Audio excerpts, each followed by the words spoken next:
안녕하세요. 정석일 매니저입니다. 자, 오늘 뭐 시장 관련해 가지고는 아까 이제 한마디 앞에 이제 인트로 부분에서 이제 말씀을 좀 드렸기 때문에 시장 부분 좀 패스하도록 하겠고요.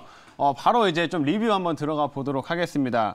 자, 오늘은 일단 첫 번째로 지금 현재 포트폴리오에 있는 종목 중에서 노바렉스라는 종목 한번 좀 체크를 해드릴 텐데, 최근에 노바렉스는 이제 매수 편입한 이후로 굉장히 좀 안정적인 흐름들을 이어가고 있습니다. 제가 이 노바렉스를 이제 편입을 했을 때 최근에 좀 시장에 불안한 요소들이 있지만 결국에는 이 실적이 탄탄하고 좀 저평가되어 있는 종목, 특히나 이런 노바렉스 같은 종목들은 메리트가 큰 업체다라고 이제 말씀을 드렸었습니다.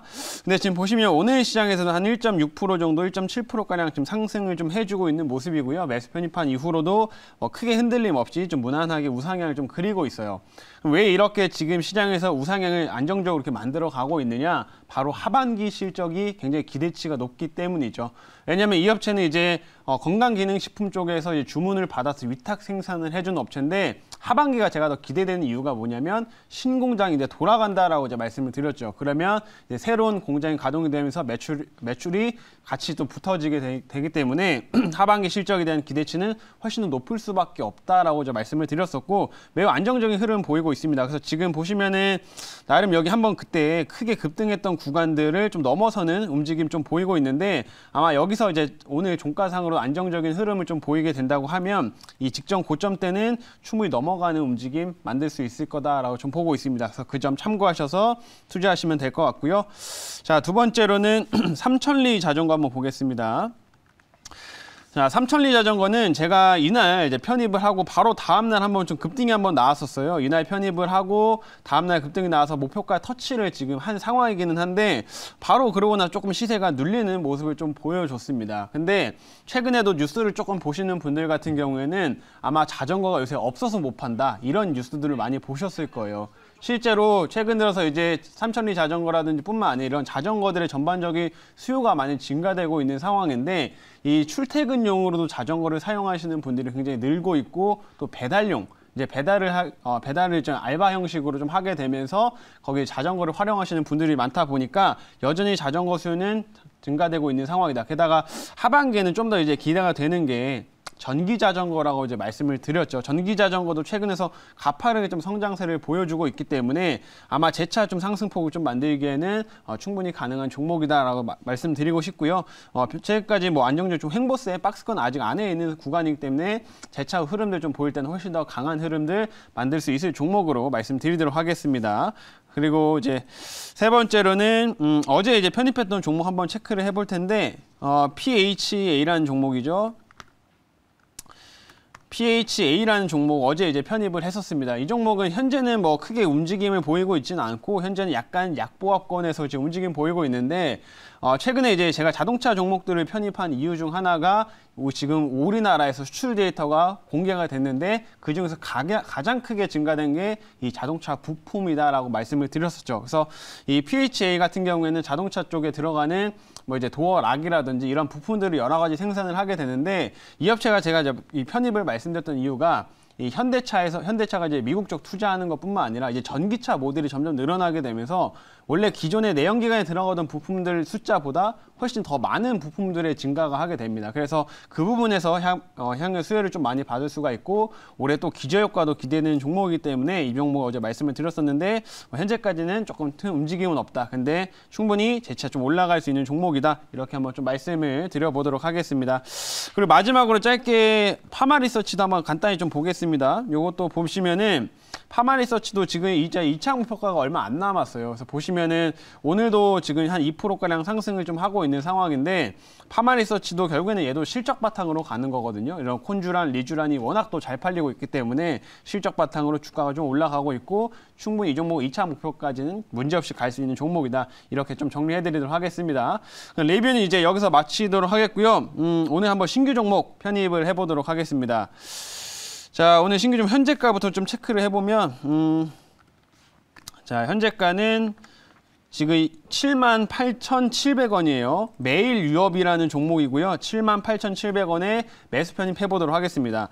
자, 오늘 제가 매일 유업은 딱 음식료 관련된 업종이에요. 오늘 시장에서 좀 부각을 좀 나타내고 있는 게 이런 음식료 관련된 업체들이죠. 그래서 최근에 음식료 관련된 업체들이 크게 시장에서 부각되지 못하고 있다가 그래서 매일 유업 같은 경우에도 뭐 장기간에 조금 이제 흥보세를 좀 이어가는 모습이었습니다. 근데 그러다가 최근에 이제 이런 인플레이션이라든지 혹은 이런 물가 상승으로 인해 가지고 이런 음식료 관련된 종목들도 주가 흐름들을 좀 보이고 있는 상황인데 그 중에서 상대적으로 저평가되어 있는 종목이 이 매일 유업이다라고 좀 보시면 될 것 같습니다. 그래서 되게 안정적인 캐시카우도 이제 갖춘 업체고 또 이제 최근에 이 신성장 동력을 또 하나 장착을 했기 때문에 추가적인 상승 흐름들은 충분히 이어질 수 있는 이런 음식료 업체로 말씀드리겠습니다. 그러면 어떤 모멘텀이 있는지 자료를 좀 보면서 말씀드려보도록 하겠습니다. 자, 오늘의 종목은 이제 매일 유업이라고 하는 종목이고요. 아마 뭐 이거는 익숙하실 것 같아요. 매일 유업은 우리가 흔히 실생활에서 볼 수 있다 보니까 뭐 우유로 가장 유명하죠. 이제 매일 유업이 매일 우유를 이제 만들고 있다 보니까 우유로 가장 유명하고 뭐 앱솔루트 이런 분유 그리고 이제 음료 같은 경우에도 뭐 이제 직장인분들이 뭐 자주 사 드시는 이런 커피 같은 거 바리스타 룰스 뭐 이런 커피 같은 것들을 생산을 해가지고 이제 공급하고 있는 이런 업체이게 됩니다. 그래서 이런 전체적으로 이런 음식료 쪽 특히나 이제 유제품에 조금 더 특화된 업체다라고 좀 보시면 될 것 같고요. 이런 사업을 진행을 하고 있습니다. 자, 다음 화면 이제 보도록 할게요. 자, 이 업체 이제 모멘텀을 아까 제가 이제 신성장 동력을 하나 또 장착을 했다라고 이제 말씀을 드렸었는데 바로 이겁니다. 단백질 쪽. 최근 들어서 단백질 시장이 굉장히 좀 확대가 되고 있는 상황이에요. 실제로 보시게 되면 이 단백질 시장이 불과 2018년까지만 하더라도 한 890억 정도밖에 안 됐는데 이게 지난해 2020년 기준으로는 한 2,460억까지 좀 확대가 됐어요. 이게 보시면은 단백질 식품 시장이 이게 벌써 한 몇 년 만에 한 3배 정도 성장을 하게 됐고 올해 같은 경우에는 훨씬 더 가파른 성장을 보이면서 한 3,400억대 시장이 형성될 것으로 기대가 되고 있습니다. 근데 이런 단백질 시장이 계속 성장을 하고 있고 최근에 뭐 이제 헬스를 하시는 분들이 많다 보니까 이 시장이 계속 늘어나고 있는데 여기에 이제 매일유업이 뛰어들었어요. 가장 먼저 뛰어들었다라고 보시면 될 것 같고 간단하게 이제 마실 수 있는 프로틴이라고 해서 이런 셀렉스라는 브랜드를 만들고서 이런 프로틴 시장 혹은 단백질 시장이 계속해서 뛰어들고 있는 상황입니다. 그래서 이런 제품 맛있는 음료뿐만 아니라 뭐 가루 형태라든지 이런 제품들을 계속해서 출시를 하고 있는 상황인데 판매량이 엄청 좋습니다. 그래서 실제로 이 셀렉스라는 이런 브랜드의 실제로 매출이 계속해서 한 2배, 3배가량 가파른 성장세를 좀 보여주고 있고요. 이 시장에서, 이 단백질 시장에서 나름 선점을 좀 했다 보니까 앞으로도 고성장이 기대가 되는 이런 제품이다라고 좀 보시면 될 것 같습니다. 그래서 이걸로 향후에 이제 고성장, 실적 성장이 좀 기대가 된다. 이렇게 말씀드리도록 하겠고요. 자, 다음 화면 이제 보도록 하겠습니다. 자, 그리고 이제 음식료 같은 경우에는 약간 특히나 이제 음료와 관련된 업체들 같은 경우에는 계절적인 좀 특성도 있는데 여름철이 되게 되면 실제로 수요가 많이 증가되게 됩니다. 왜냐하면 날씨가 더워지다 보니까 자연스럽게 우리가 편의점이나 이런 데 들려가지고 음료를 하나 둘씩 더 사 먹게 되죠. 그래서 실제로 여름철이 굉장히 더우면은 실적이 잘 나오는 이런 이제 특성들을 좀 보이게 되는데 올해 여름은 훨씬 덥다고 합니다. 올해 여름은 지난해보다도 훨씬 덥고 지난해는 실제로 비도 좀 많이 왔고 기온이 조금 낮아가지고 지난해에는 음료 판매량이 생각보다는 엄청 좋지는 못했어요. 그래서 올해는 만약에 덥게 되면은 이런 수요가 크게 증가되면서 그 기저효과까지 나타날 수가 있기 때문에 음식료 쪽에서는 되게 메리트 있는 종목이다라고 좀 말씀을 드리고 싶습니다. 그래서 이런 모멘텀들 바탕으로 해서 이제 수요 회복과 실적 성장을 바탕으로 앞으로도 주가 상승은 이어질 거다라고 좀 보고 있고요. 실제로 지금 밸류상으로도 한 PER 한 8배 정도로 다른 업종과 좀 대비해서 다 동종 업계 대비해가지고는 좀 저평가되어 있는 종목이기 때문에 충분히 메리트를 가진 업체다라고 좀 말씀드리도록 하겠습니다. 자, 그럼 자리에 이제 돌아와가지고 질문 한번 받아보도록 할게요. 네, 제가 질문을 해보도록 할게요. 네.